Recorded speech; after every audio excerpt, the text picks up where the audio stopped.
বিশেষ কারণে, এবং আপনারা জানেন গত 5ই অগাস্ট বাংলাদেশে যে একটি নতুন ধারা সৃষ্টি হয়েছে, সেই ধারার পর থেকেই আমরা কিন্তু কথা বলবার সুযোগ পেয়েছি। আমরা বিগত 2014 সাল থেকে আজ পর্যন্ত এই বিষয়টা নিয়ে আমরা কথা বলার সুযোগ পাইনি। আমরা রিসেন্টলি আরেকটি প্রেস কনফারেন্স করেছিলাম, সেখানেও আমরা বলেছি অর্থাৎ 2014 সাল থেকে আজকে পর্যন্ত আমরা যে বঞ্চনার শিকার হয়েছি, সেই বঞ্চনার শিকার হওয়াটার বিষয়টাও কিন্তু আমরা রাষ্ট্রের কাছে উপস্থাপন করতে পারিনি। যার কারণে যখনই বাংলাদেশে একটি নতুন সরকার এসছে, একটি নতুন প্রজন্ম বাংলাদেশের দায়িত্ব নিয়েছে এবং সবাইকে কথা বলবার সুযোগ দিয়েছে, সেই কারণে গত 7 বছর ধরে পুঞ্জীবিত যে একটা ক্ষোভ, আমাদের রাষ্ট্রের প্রতি যে একটা অধিকার, সে অধিকারটা আমরা না পাওয়ার পরেও আমরা বুকের ভেতর পুষিয়ে রেখেছিলাম, অপেক্ষা করেছিলাম একদিন আমরা সময় পাবো।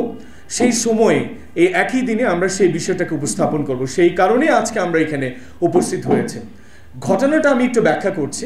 আপনারা জানেন নতুন সরকার ক্ষমতা গ্রহণ করবার পরে, বিশেষ করে অন্তর্বর্তীকালীন সরকারের ক্ষমতা গ্রহণ করবার পরে যারা বিগত সময় ধরে অত্যাচারিত হয়েছে, অধিকার থেকে বঞ্চনার শিকার হয়েছে, কর্মসংস্থান থেকে বিতাড়িত হয়েছিল, কিংবা নিজের যোগ্য জায়গায় যাওয়ার থেকে যাদেরকে বিরত রাখা হয়েছিল, তারা কিন্তু এখন কণ্ঠ তুলতে শুরু করেছে।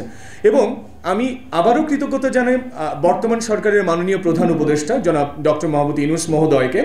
তিনি যারাই ওনাদের কাছে বিভিন্ন দাবি নিয়ে গেছেন, সবার দাবি তিনি পূরণ করেছেন। কারণ এবং আমাদের বর্তমান মাননীয় প্রধান বিচারপতি, তিনি যেদিন ক্ষমতা গ্রহণ করেছেন, তিনি যেদিন প্রধান বিচারপতি হিসেবে দায়িত্ব গ্রহণ করেছেন, তিনি একটি কথা স্পষ্টভাবে বলেছেন, গত 16 বছরে যারা বঞ্চনার শিকার হয়েছিলেন, অন্যায়ের শিকার হয়েছিলেন, সমস্ত অন্যায়ের বিচার করা হবে। এটা আমাদের কাছে কোটেড করা আছে। এবং বর্তমান সরকারের মাননীয় আইন উপদেষ্টা জনাব ডক্টর আসিফ নজরুল স্যার, তিনিও দায়িত্ব গ্রহণের পরে বলেছেন, যারা বিভিন্নভাবে শোষিত হয়েছেন, বিভিন্নভাবে অন্যায়ের সাক্ষী হয়েছেন, তাদের যে অধিকার, সেই অধিকারটুকু আমরা ফিরিয়ে দেব। সেই অধিকার ফিরিয়ে নেওয়ার জন্যেই আজকে আমরা রাষ্ট্রীয় গণমাধ্যমের সামনে আমরা শিক্ষিত তরুণ সমাজ রাস্তা অবরোধ না করে, ভাঙচুর না করে, যমুনার সামনে গিয়ে ব্লকেড না করে, কিংবা সচিবালয় ঘেরাও না করে আমরা শান্তিপূর্ণ একটি সংবাদ সম্মেলনের জন্য আসছি। এবং এই ক্ষেত্রে রাষ্ট্রের কাছে আমাদের একটাই দাবি যে যত ধরনের অনিয়মের কথা আমরা রিসেন্টলি শুনতে পাচ্ছি, তার মধ্যে আমাদের সাথে যে অনিয়মটা হয়েছে সেটি শুধুমাত্র একটা ক্ষেত্রেই, এবং সেটা ব্যাংকিং সেক্টরে। এবং আমি দৃঢ়ভাবে বলতে চাই, আমরা যে অনিয়ম নিয়ে আজকে কথা বলতে এসেছি, সেটা বাংলাদেশে কোনো ব্যাংকে, কোনো সময়ে, কোনো ইতিহাসে এই অনিয়মটা হয়নি। এবং বাংলাদেশের প্রত্যেকটা ব্যাংকিংয়ের রিক্রুটমেন্টের ক্ষেত্রে প্রতিটা রিক্রুটমেন্টের সাথে প্যানেল থেকে নিয়োগ দেওয়া হয়েছে। শুধুমাত্র আমাদের এই ব্যাচটা, 14-15 সালের ব্যাচটাই বাংলাদেশের ইতিহাসে ন্যাক্কারজনকভাবে অন্যায়ের শিকার হয়েছে।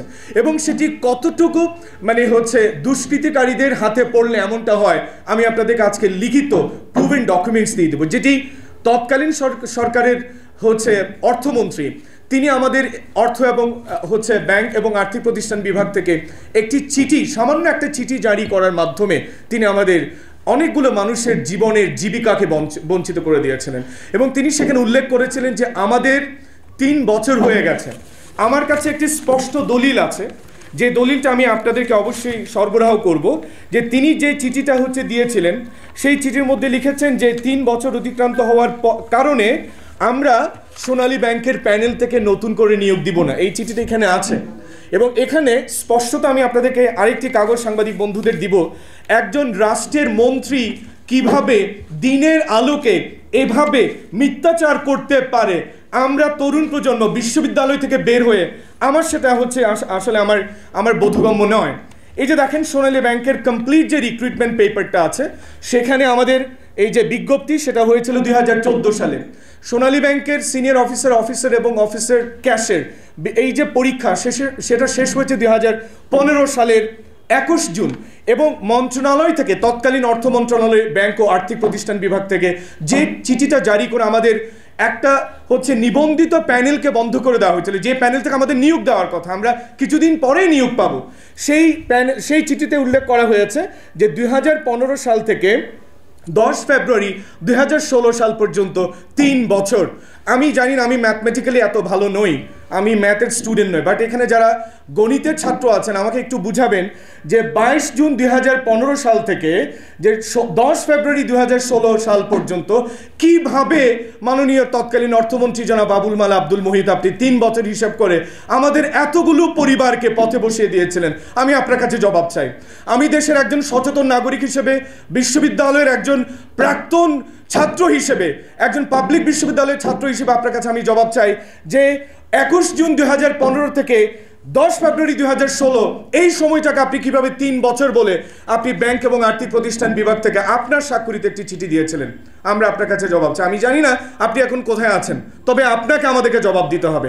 আমরা জানি আপনি আমাদেরকে জবাব দিতে পারবেন না, সেই সুযোগটুকু আপনারা রাখেননি, সেই সময়টুকু আপনারা রেখে যাননি। তবে আমরা বর্তমানকালের যে অন্তর্বর্তীকালীন সরকার আছে, মাননীয় প্রধান উপদেষ্টা মহোদয়, মাননীয় আইন উপদেষ্টা মহোদয়, এবং especially I would like to draw attention from the advisor of the finance ministry, এবং আমি বিশেষ করে অর্থ মন্ত্রণালয়ের মাননীয় উপদেষ্টা মহোদয়ের দৃষ্টি আকর্ষণ করছে। আপনি একটু আমাদের সাথে বসেন, দেখেন কিভাবে জলজ্যান্ত দেশের সর্বোচ্চ শিক্ষিত মানুষ যারা 1 মাস পরেই ব্যাংকে জয়েন করার কথা ছিল, 1271 জনের প্যানেল, সেই প্যানেলকে একটি রাষ্ট্রীয় নীল নকশার মাধ্যমে বন্ধ করে দেওয়া হয়েছিল। মাননীয় অর্থ উপদেষ্টা, আপনি আমাদের সাথে বসেন। এবং আমরা কোনো অন্যায় আবদার করে রাখছি না, আমাদেরকে 6 বছর ধরে বঞ্চিত করে রাখা হয়েছিল। আপনি আমাদের সাথে বসলে বুঝতে পারবেন, পৃথিবীর যে মানুষটা পড়াশোনা করেনি তিনিও বলবেন আমাদের সাথে কতটুকু অন্যায় হয়েছে। এবং আই ক্যান চ্যালেঞ্জ, এই ধরনের মিথ্যাচার বাংলাদেশের রাষ্ট্রীয় কাজে কখনো কোনো দিন হয়নি, যেটা 1 বছরকে 3 বছর ধরে চালিয়ে দিয়ে 1271 জনের পরিবারকে নষ্ট করে দেওয়া, রাস্তায় বসে দেওয়া, সেই পরিবারগুলো আজকে আপনাদের সামনে হাজির হয়েছে। এবং মাননীয় সাংবাদিক বন্ধুগণ, আমার সাংবাদিক সহকর্মীগণ, আপনারা জানেন এখানে যারা বসে আছে সবাই বাংলাদেশের প্রথম সারির বিশ্ববিদ্যালয় থেকে পাশ করে বসে আছে, এবং সবাই কিন্তু পাবলিক প্রাইভেট বিশ্ববিদ্যালয় থেকে প্রথম শ্রেণীর নাগরিকত্ব নিয়ে, প্রথম শ্রেণীর ডিগ্রি নিয়ে এখানে বসে আছে, কিন্তু তারা এখনো বেকার। তাদের একটি নিশ্চিত কর্মসংস্থান হবার পথে অন্তরায় সৃষ্টি করেছিল তৎকালীন যে সরকারের মাননীয় মন্ত্রী এবং মাননীয় অর্থ সচিব মহোদয়। আমরা আমাদের আজকের সাংবাদিক বন্ধুগণের কাছে বিনীতভাবে অনুরোধ করতে চাই, আমরা বিগত 28 তারিখে একটি সংবাদ সম্মেলন করেছি, কিন্তু দুর্ভাগ্যবশত জনকবশত আমরা সেখানে মেইন স্ট্রিম মিডিয়াগুলোকে পাইনি।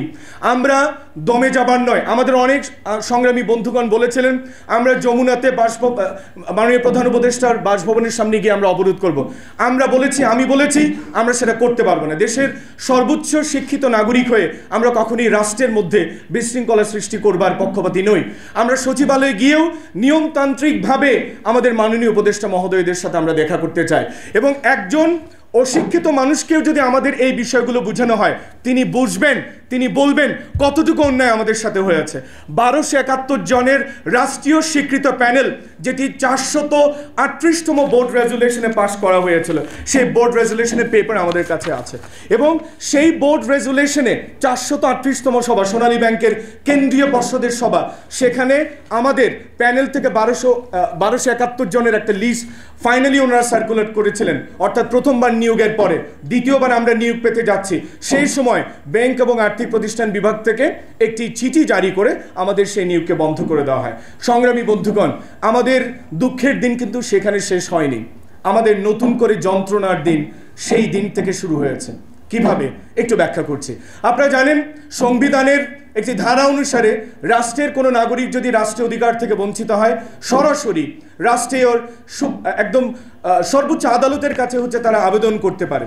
সেই ধারা অনুযায়ী আমরা রাষ্ট্রের কাছে, সর্বোচ্চ আদালতের কাছে আমরা রিট করেছিলাম, যেটাকে আপনারা জানেন রিট কেন করতে হয়, এবং সেই রিট করে সেখানেও বাংলাদেশের সর্বোচ্চ আদালত প্রথম দিকে আমাদের পক্ষে রায় দেয় এবং স্পষ্টভাবে ঘোষণা দেয় যে প্যানেল থেকে নিয়োগে কোনো বাধা নেই।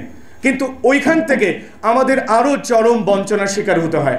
তৎকালীন সরকারের অন্যতম প্রভাবশালী রাজনীতিবিদ, সাবেক মেয়র জনাব ব্যারিস্টার তাপস, আমি শ্রদ্ধার সাথে বলছি, এবং আমি ওনাকে একটা জায়গাতে বলছি, আপনি আমাদের রিজিক নষ্ট করে কি শান্তিটা পেলেন আমরা জানি না।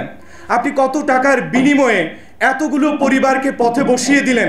তৎকালীন সময় আপনার ক্ষমতা ছিল বলে আপনি ক্ষমতার অপব্যবহার করে রাষ্ট্রপক্ষ নিয়ে আমাদের যেটা অলরেডি সার্কুলেট হয়ে গেছে, যেটি প্রজ্ঞাপন হয়ে গেছে, সেটি আপনি আপনার ফেস ভ্যালু, সেই ফেসগুলো ব্যবহার করে অনেক অর্থের বিনিময়ে আপনি আপিল বিভাগ থেকে, সুপ্রিম কোর্টের আপিল বিভাগ থেকে সেই রায়কে আপনি খারিজ করিয়ে দিয়েছিলেন। মাননীয় সাবেক মেয়র জনাব ব্যারিস্টার তাপস, আমরা আপনার তুলনায় কিছুই নয়, আপনি হয়তো ফু দিলে আমরা উঠে যাব, কিন্তু একজন রাষ্ট্রের সচেতন নাগরিক হিসেবে আমি আপনার কাছে জিজ্ঞাসা করতে চাই, সাবেক বিশ্ববিদ্যালয়ের ছাত্র হিসেবে, যে আপনি এতগুলো পরিবারকে পথে বসিয়ে আজকে আপনি কোথায় আছেন? আপনি কি স্রষ্টার কাছে এগুলো জবাব দিতে পারবেন? কেন, কি অন্যায় করেছিলাম আমরা? আমরা তো আপনার কাছ থেকে চাকরি চাইনি। সামান্য কটা টাকার জন্য আপনি রাষ্ট্রীয় ছাত্রদের বিপক্ষে গিয়ে, আপনি নাগরিকের বিপক্ষে গিয়ে একটি কর্মসংস্থান, যেটি নাগরিকের একটি অন্যতম অধিকার, সেটাকে আপনি বঞ্চিত করে দিয়েছিলেন।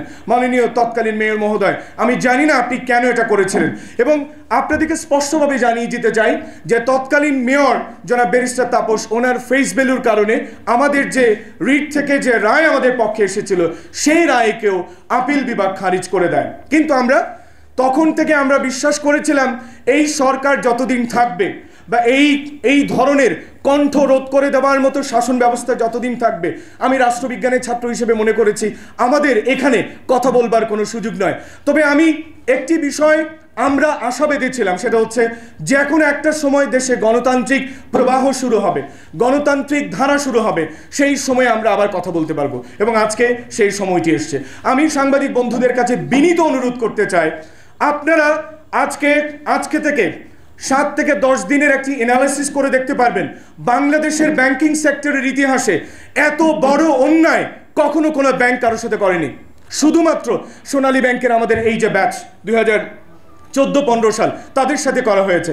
এবং আমার পরিচিত অনেকে আছেন সোনালী ব্যাংক থেকে, ওনারা রিটায়ারমেন্ট করেছেন। ওনাদের একটা কথা, ব্যাংকে বিশেষ করে স্পেশালি সোনালী ব্যাংকে যারা ম্যারিট থেকে আসেন এবং ভাইবার পরে, তারা কখনোই নিয়োগ না পেয়ে থাকেনি। 6 বছর 7 বছর পরেও তাদেরকে নিয়োগ দেওয়া হয়েছে। আমরা 6 বছর পরে তো আসেনি, আমাদের ওই 1 বছরের মধ্যে ব্যাংকে জয়েন করার কথা ছিল, আপনারা আমাদের সেই নিয়োগকে থামিয়ে দিয়েছিলেন। সংগ্রামী বন্ধুগণ, আমরা জানি বর্তমান যে অন্তর্বর্তীকালীন সরকার আছেন, সে অন্তর্বর্তীকালীন সরকার প্রতিটি নাগরিকের কণ্ঠকে ওনারা জাগ্রত করছেন, প্রতিটা মানুষের মতাধিকার, মত প্রয়োগের স্বাধীনতাকে ওনারা ফিরিয়ে দিয়েছেন, এবং সেই মত প্রকাশের স্বাধীনতা থেকে আমরা আজকে এখানে এসেছি। এবং আমি সংগ্রামী আমাদের যারা সাংবাদিক বন্ধুগণ আছেন, আপনাদেরকে এই আন্দোলনের একটি ইতিহাস বলে দিতে চাই। এটি যখন আমরা ব্যাংক যখন আমাদের বিরুদ্ধে এই ব্যবস্থাটা নিয়েছে, যেটি ব্যাংক এবং আর্থিক প্রতিষ্ঠান বিভাগ থেকে চিঠি দেওয়ার পরে যখন আমরা নিশ্চিত হয়েছি আমাদেরকে আর নিয়োগ দেওয়া হবে না, তখন 2015 সালে অনেকবার বাংলাদেশে প্রথমবারের মতো আমরা প্রায় 1000 ছাত্রছাত্রী, সবাই বিশ্ববিদ্যালয়ের ছাত্রছাত্রী, তখন একটা ব্যাংক ঘেরাও করেছিলাম উইথ আমাদের এডমিট কার্ড সহ। বাংলাদেশের ইতিহাসে, স্বাধীনতা পরবর্তী ইতিহাসে কোনো ব্যাংকের সামনে গিয়ে এই ধরনের একটা প্রোটেস্টেশনও কোনো নজির নাই। এবং আমরা এত বেকুবও না যে ব্যাংকের সামনে গিয়ে আমরা চাকরির জন্য দাঁড়াইছিলাম, সেই ব্যাপারটা না। আমাদের কাছে নিশ্চয়তা ছিল, এটি রাষ্ট্রীয়ভাবে স্বীকৃত যে আমরা জয়েন করছি। সেই জায়গাটাতে যখন কণ্ঠ রোধ করে দেওয়া হয়েছে, তখনই আমরা ব্যাংকে অবরোধ করেছিলাম, এবং আমাদেরকে নানাভাবে পুলিশে হয়রানি করা হয়েছে। ডিবি পুলিশের মাধ্যমে আমাকে ব্যক্তিগতভাবে হুমকি দেওয়া হয়েছে। এবং 2015 সালে আমরা সোনালী ব্যাংকের কেন্দ্রীয় ভবন থেকে শুরু করে আমরা হেঁটে হেঁটে প্রায় 1000 আমাদের প্রার্থী নিয়ে, যাদের জয়েন করবার কথা ছিল, 2015 সালের কথা বলছি, এই আজকের এই প্রেস ক্লাব বহু ইতিহাসের সাক্ষী। এই প্রেস ক্লাবের সামনে আমরা দাঁড়িয়েছিলাম, সেই ছবি আমি সাংবাদিক বন্ধুদেরকে দিব 2015 সালে। এবং তখন আমাদেরকে রাষ্ট্রীয় পুলিশ ব্যবস্থার মাধ্যমে ধাক্কা দিয়ে সেখান থেকে সরিয়ে দেওয়া হয়েছিল। আমরা তখনই কিন্তু বিচার পাইনি। সেটার পরে আমরা বহুবার ব্যাংকের সাথে কথা বলেছি। ব্যাংক 438তম যে বোর্ড সভায় যে প্যানেলটি প্রকাশ করেছিল, সেটি বারবার আমাদেরকে বলা হয়েছে যে আমরা আপনাদেরকে নিব, এবং পরবর্তীতে রাষ্ট্রীয় ষড়যন্ত্রের মাধ্যমে আমাদেরকে বঞ্চিত করে তারা দ্রুতই 2016 সালের মধ্যে আরেকটি নতুন বিজ্ঞপ্তি দেয়। এবার আপনারাই বলুন, যখন আমাদের বিষয়টা সুরাহা হলো না, সেই অবস্থায় কিভাবে ব্যাংক একটি নিয়োগ বিজ্ঞপ্তি দেয়? এবং আমি স্পষ্টভাবে খুব দায়িত্ব নিয়ে বলছি, এই মুহূর্তে তৎকালীন ব্যাংকের মাননীয় ব্যবস্থাপনা পরিচালক জনাব প্রদীপ কুমার দত্ত, ওনার সাথে যদি আমাদের এখনকার মাননীয় উপদেষ্টা মহোদয়, মাননীয় অর্থ সচিব মহোদয়, ওনার সাথে বসলে কতটুক দুর্নীতি হয়েছে 1 মিনিটের মধ্যে বের করা যাবে। 438তম বোর্ডের রেজলিউশন মিটিং পেপার এখনো ব্যাংকের মধ্যে থাকার কথা, কারণ ব্যাংকের মানব সম্পদ বিভাগ সেই ডকুমেন্টসগুলো সংরক্ষণ করেন। এবং যে 1271 জনের প্যানেল লিস্ট বের করা হয়েছিল, সেই লিস্ট এখনো ব্যাংকের মানব সম্পদ বিভাগে থাকার কথা। এবং আমরা রাষ্ট্রের কাছে এখন আবেদন করছি, মাননীয় অর্থ উপদেষ্টা মহোদয়, আপনি ব্যাংকের বর্তমান যিনি এমডি আছেন তার কাছ থেকে 438তম বোর্ড রেজলিউশনে যে প্যানেলটা চালু হয়েছিল, যে প্যানেলটা অনুমোদন হয়েছিল, সেটি আপনি দেখেন এবং দেখেন আপনি আমাদের সাথে কতটুকু অন্যায় করা হয়েছে। এবং তৎকালীন সময়ের ব্যাংকের এমডি, ওনার সাথে কথা বললে বিষয়টা জানা যাবে। এবং ব্যাংক যে কাজটি করেছে, আমাদের বিষয়টাকে সুরাহা না করে 2016 সালে অর্থাৎ 1271 জনকে নিয়োগ না দিয়ে 2016 সালে আরেকটি নতুন বিজ্ঞপ্তি প্রকাশ করে, নতুন একটি সার্কুলার। তাহলে আপনারা দেখেন, সোনালী ব্যাংকে প্রথমেই নিয়োগ দেওয়া হচ্ছে 1400 প্লাস অর্থাৎ আমাদের সার্কুলার থেকে। তারপর 1271 জনের একটি প্যানেল লিস্ট করা হয় যাদের সবারই জয়েন করবার কথা। সেটি না করে ব্যাংক যেটা করেছে খুবই চালাকি করে, এবং এটা দূরভিসন্ধিমূলক একটি কাজ করেছে, সেটি হচ্ছে অল্প সময়ের মধ্যে 2016 সালের মধ্যে তারা নতুনভাবে আরেকটি সার্কুলার প্রকাশ করে ফেলে এবং আমাদের কণ্ঠকে চিরদিনের মতো রোধ করে দেওয়া হয়। সংগ্রামী বন্ধুগণ, আমরা জানি আমরা যারা এখানে আছি তাদের প্রতিবার বারংবার সাংবাদিক সম্মেলন করবার মতো আর্থিক যে সক্ষমতা সেটি হয়তো থাকবে না। আমরা দেশের সর্বোচ্চ শিক্ষিত নাগরিক হিসেবে, সচেতন নাগরিক হিসেবে আমার সাংবাদিক বন্ধুগণের কাছে আমার বিনীত অনুরোধ, আপনাদের মাধ্যমে এই যে আজকের সংবাদ সম্মেলনটি সেটি রাষ্ট্রের সর্বোচ্চ পর্যায়ে যাতে পৌঁছে যায় এবং আপনাদের মাধ্যমে কতগুলো বঞ্চিত কণ্ঠের কণ্ঠস্বর যদি রাষ্ট্রের দরবারে পৌঁছে যায়, যতগুলো পরিবার বঞ্চিত হয়েছে আজকে থেকে 6 বছর আগ পর্যন্ত, 6 বছর ধরে যারা বঞ্চনার শিকার, তারা তাদের অধিকার ফিরে পাবে বলে আমি মনে করি। তো মূল বিষয়টা হচ্ছে, আমরা যে আইনি লড়াই করেছিলাম, সেই আইনি লড়াইয়ের মধ্যে আমাদের পক্ষে আমাদের অ্যাটর্নি হিসেবে কাজ করেছিলেন তৎকালীন হচ্ছে ব্যারিস্টার জ্যোতির্ময় বড়ুয়া, যিনি এখনও সুপ্রিম কোর্টে কাজ করছেন। এবং তিনি এই আইনি লড়াই হেরে যাওয়ার পরে তিনি আমাদের পক্ষের আইনজীবী ছিলেন। যখনই ওই আমাদের বিপক্ষে রাষ্ট্রীয় আইনজীবী জনাব ব্যারিস্টার তাপস দাঁড়িয়েছিলেন, ওনার ফেস ভ্যালুর কারণে ওনাকে হারিয়ে দেওয়া হয়েছে, তখন আমাদের শ্রদ্ধেয় জ্যোতির্ময় বড়ুয়া দাদা তিনি একটি স্ট্যাটাস দিয়েছিলেন ফেসবুকে, রাষ্ট্র আমাকে জোর করে হারিয়ে দিয়েছে, আমি ছাত্রদের জন্য লড়তে পারলাম না। আমরা তখন আরও তরুণ ছিলাম এবং আমাদের রক্ত আরও টকবকে ছিল, আমরা রাষ্ট্রকে আরও বেশি সেবা দিতে পারতাম। এবং সেই সময় উনি ঠিক ওই জায়গাটাতে বলেছেন যে রাষ্ট্র আমাকে হারিয়ে দিয়েছে, আমি ছাত্র বন্ধুদের সাথে পাশে থাকতে পারলাম না। অনেক সময় ধরে তিনি লড়াই করেছেন আমাদের জন্য। তিনি সর্বশেষে রাষ্ট্রের ফেস ভ্যালুর কাছে অর্থাৎ ব্যারিস্টার তাপস বড়ুয়ার কাছে তিনি হেরে গিয়েছেন। কিন্তু হেরে গেলেও যে অন্যায়টা আমাদের সাথে হয়েছে, সেই অন্যায়ের প্রতিবাদ আমরা আজকে করছি।